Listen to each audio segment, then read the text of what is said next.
it's not as though President Trump is going to have the codes for the nuclear launch codes just in some random box. What we're talking about here is we've seen previously President Trump has already gone and tweeted out, say, here's a location of where Iran is trying to enrich uranium or something of that nature. He's done that in the past. So, but I don't know specifically what's in here. But until we see it, then we got to keep in mind what we've seen in history, which is supposed death knell, supposed scandal with Trump, then it turns out to be made up. How much trouble is your former boss in?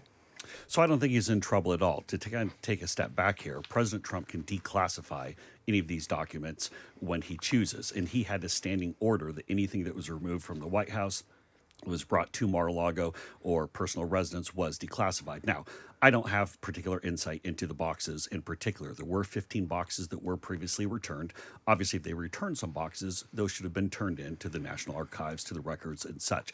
But I think there's a really important thing for folks to keep in mind here, that really this raid on Mar-a-Lago, his residence in Palm Beach, is really unprecedented in American history. The fact that the FBI went in at the direction of the Department of Justice with a warrant without warning them or telling them they were coming to go and search the premises, break into the safe, things of that nature, that really reeks of politicization. And it's a concern that it's continuing to undermine law enforcement, even the justice system in America.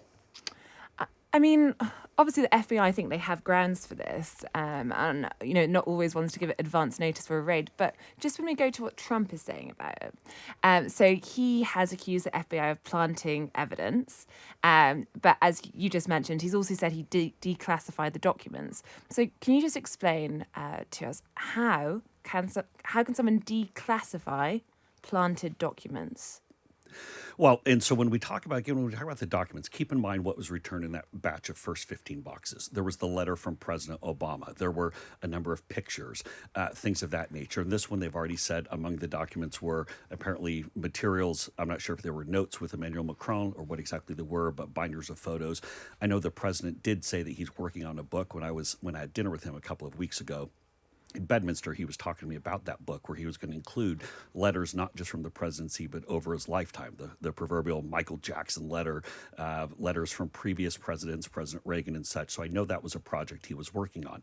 But keep in mind also that a U.S. president can go and put out information at their determination. So in the past, he said, this is where Iran is building, say, nuclear or trying to build nuclear things. So a president does have that very wide discretion.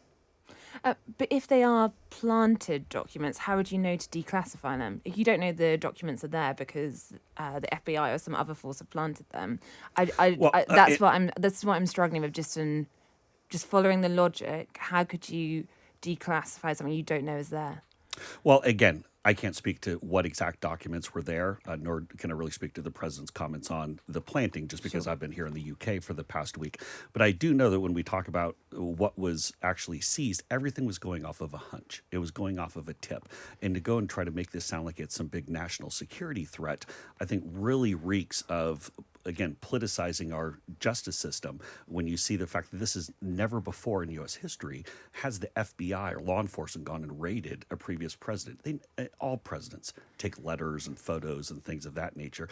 And just to also make clear for the UK audience, this had nothing to do with January 6th or nothing to do with any of the business investigations or things like that. This is merely over our documents and records being turned over for archival, which really makes it seem, why would you need to send in, again, the FBI on something like this?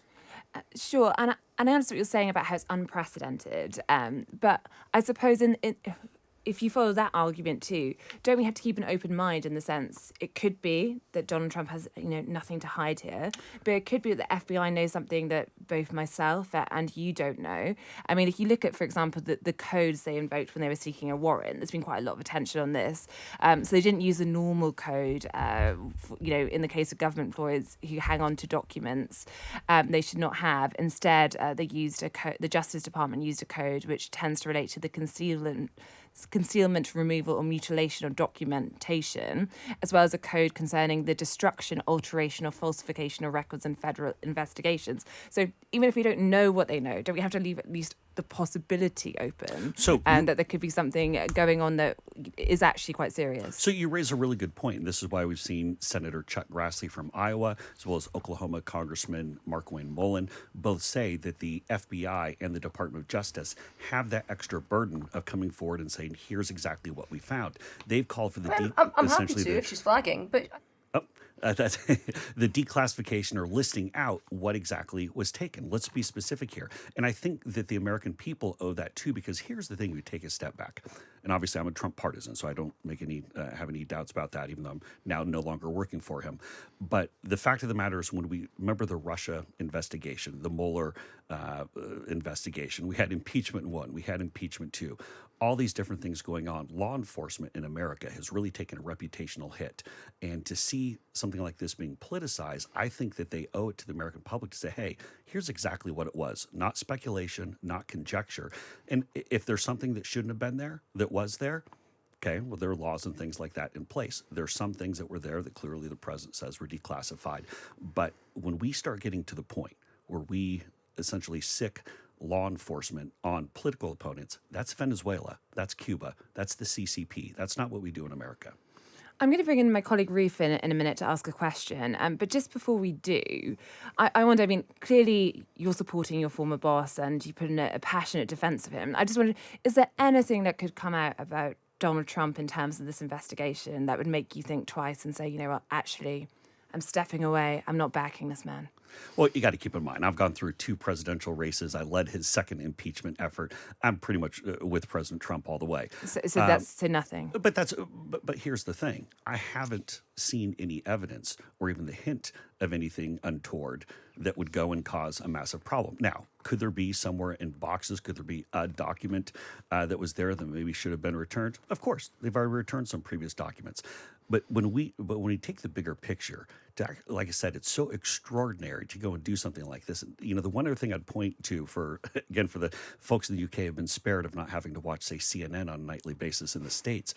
During that Russia investigation, every night there'd be a breaking news chyron, the latest in the Russia scandal. Uh-oh, this is it for Trump or his family. And then it turned out the Russia scandal was just a hoax. There was nothing to it. That's why I say take a little bit of a grain of salt with this. Just have the caution that until we actually see what it is, that we can't go and jump to conclusions. Sure.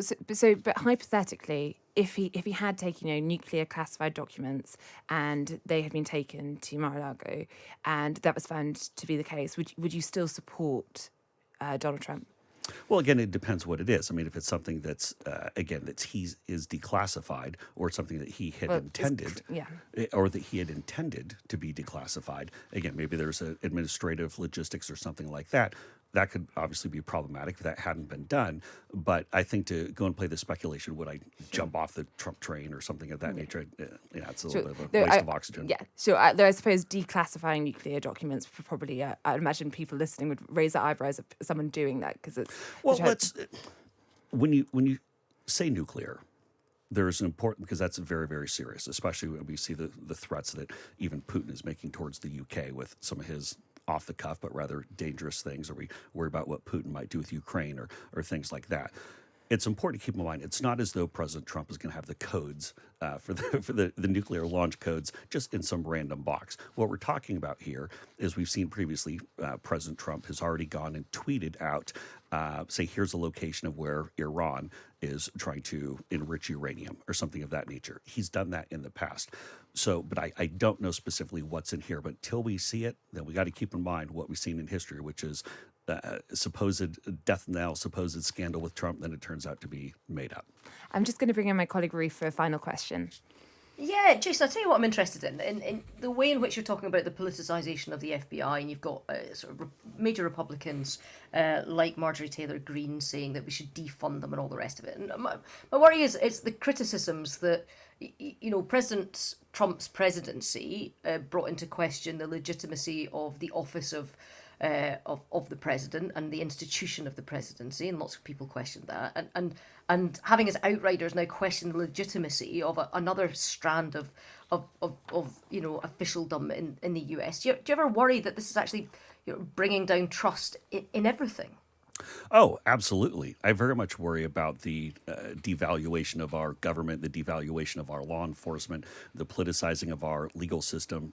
As now, I've stopped working for the president for this past year, where I'm the CEO of Getter, a social media platform. I'm very much one who believes in civil liberties, someone who very much believes in free speech and the rights of the individual. At the same time, I want to make sure that our law enforcement is respected, that people look at that and say we can have trust and confidence in our institutions.